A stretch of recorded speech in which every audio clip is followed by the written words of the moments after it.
guys, so today I am on my way to Netronics with the Legacy Spec B to finally get the dyno tune done for it after putting in the JDM 2-liter over the 2.5.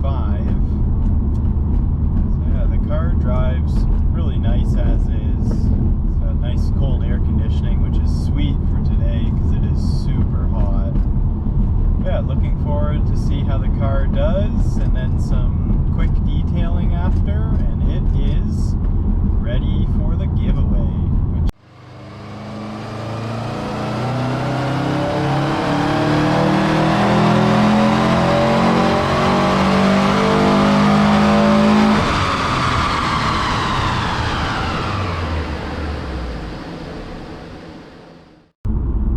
Alright, and we're back on our way home from the dyno. Car did really good, held up well.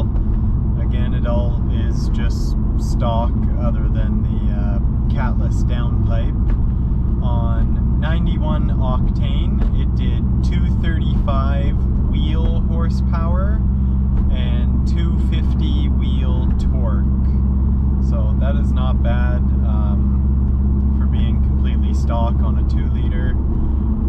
It does drive really nice. It feels a lot better than it did pre-tune. Now we've got all our check engine lights disabled for the air pump and TGV delete, which aren't really performance mods. It's just clean up the engine bay of useless stuff mods. So it is something I like to do, kind of just to get those out of the way.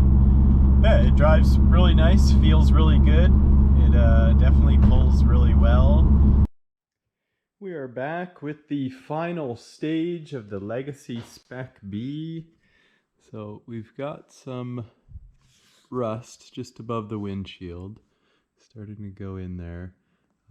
It gets better as you work your way to the passenger side, a little less severe, but still the entire length of the top of the windshield. So what I'm very carefully and slowly doing is trying to get the windshield molding out. Then I'll be able to get deep in there. I mean, as it starts to get towards the glass, it's clean. But again, with the molding out, I'll be able to do a better job and get deeper in there to further prolong its life. And then I'm gonna repaint the roof on this. Good detail, and it's ready for its new home.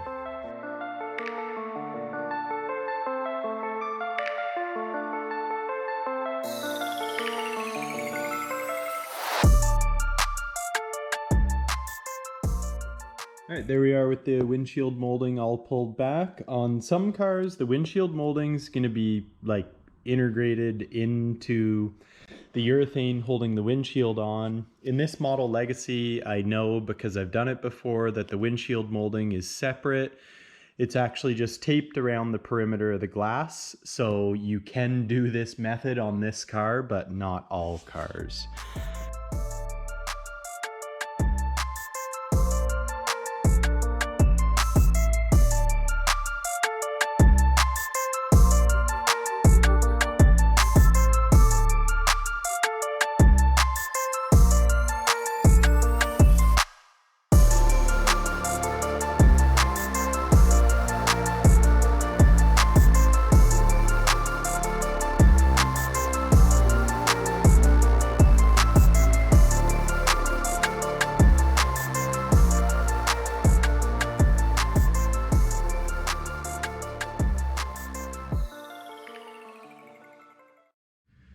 Alright, there we are with the rust all knocked down the best I could with the disc, and then over with the wire wheel. Wire wheel is good for getting in this crevice. A couple little stone chip guys I hit too. So now what we're going to do, because of these pores, is we're going to get some of the rust converter in there, let it sit, then we can get our sealer primer on, then some body fill to clean it up.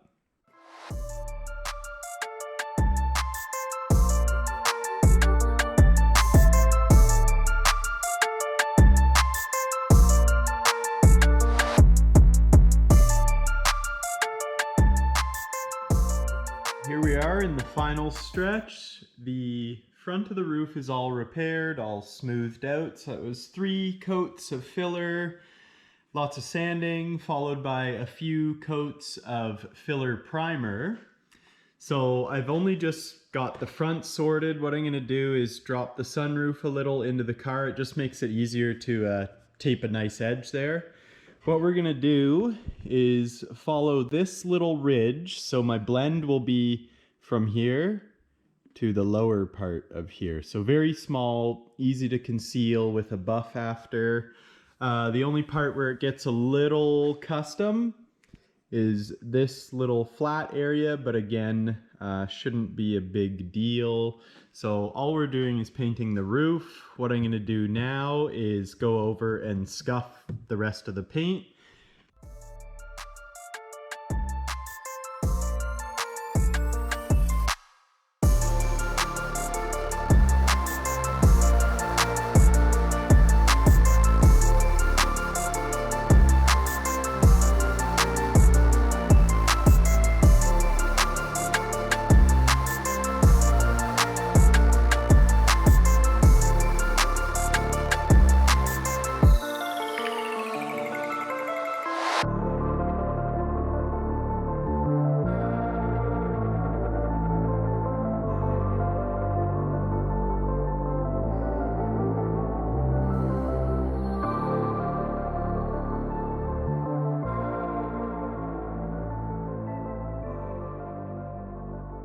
Alrighty, here we are with the Legacy Spec B back from Crown. It is all greased up and it's dripping on my floor.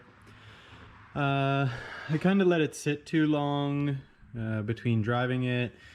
Now I get to replace the brakes, so I'm going to do pads and rotors all the way around, which is great because then whoever gets it gets a nice brake service and fresh brakes. Yeah, she's looking nice and greasy underneath. So I might have mentioned this before, the Legacy Spec Bs at least, maybe the GTs, have like a belly pan that covers here. The Hawkeye STIs have them as well.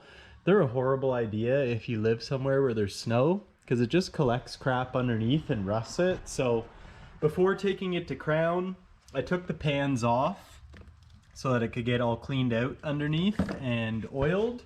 Now I can put them back on, and then at least it does some good versus letting them just collect crap. So yeah, she is nice and greasy. Now we're gonna get into replacing all the pads and rotors. I have started to clean the wheels.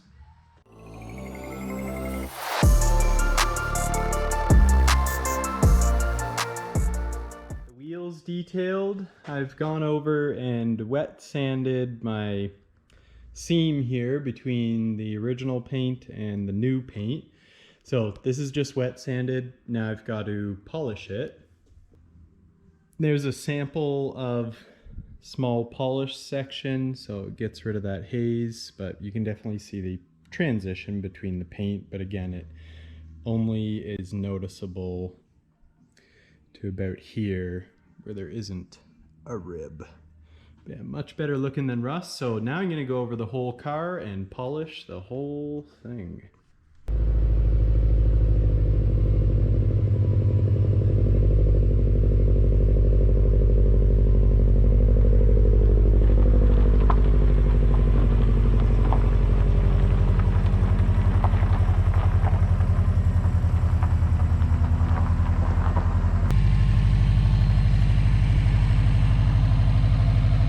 Here we are, all polished up, looking super nice.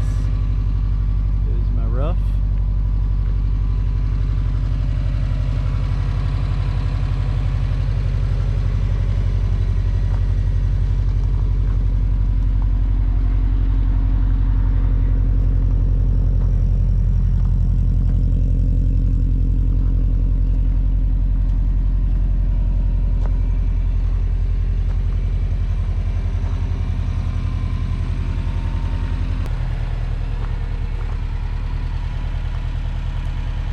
Alright, so as of today, the contest will open up On Instagram, you'll be able to find the details and how to enter. So you're gonna get a 1 in 200 chance to win this car. And yeah, I'm really excited to see who ends up with it. It's a beautiful car, really nice driver, and pretty rare specimen. Alright guys, now that the car is all done, I figured I would give you a quick explanation as to how this contest works. So it is pretty simple. It's not a raffle, it's a sticker contest. So you'll be buying one of the 200 limited edition gray semi-color matched Subi Sanctuary stickers. Once the 200 spots are filled, then we will be using a random number generator. We're actually going to draw 6 numbers this time. We're going to write them down in order. So number 1, let's say 110, number 2, whatever, 3, etc. And then once we have all 6 numbers drawn and plotted, 1 through 6, we're going to roll a dice. So whatever it lands on, that number, that person gets the car. So there's going to be also a description and breakdown of the contest in the description for this video, along with details on our Instagram page. I'm hoping to draw the car Friday, August the 13th. See if someone gets lucky on the 13th. All right, guys, well, here it is. Super beautiful car. Excellent driver, really fun to drive, very comfortable, and it's as fresh as it can be. And yeah, I'm excited to see who wins this. Also excited to start another one. We have a really cool bug eye actually we want to get into and do the same with, but yeah, eventually. So guys, yeah, hope you enjoyed this repair series. Wasn't really a build, it was more of a repair. And on to the next one. Thank you very much for watching. Thank you as well if you do choose to enter, and all the best in your luck.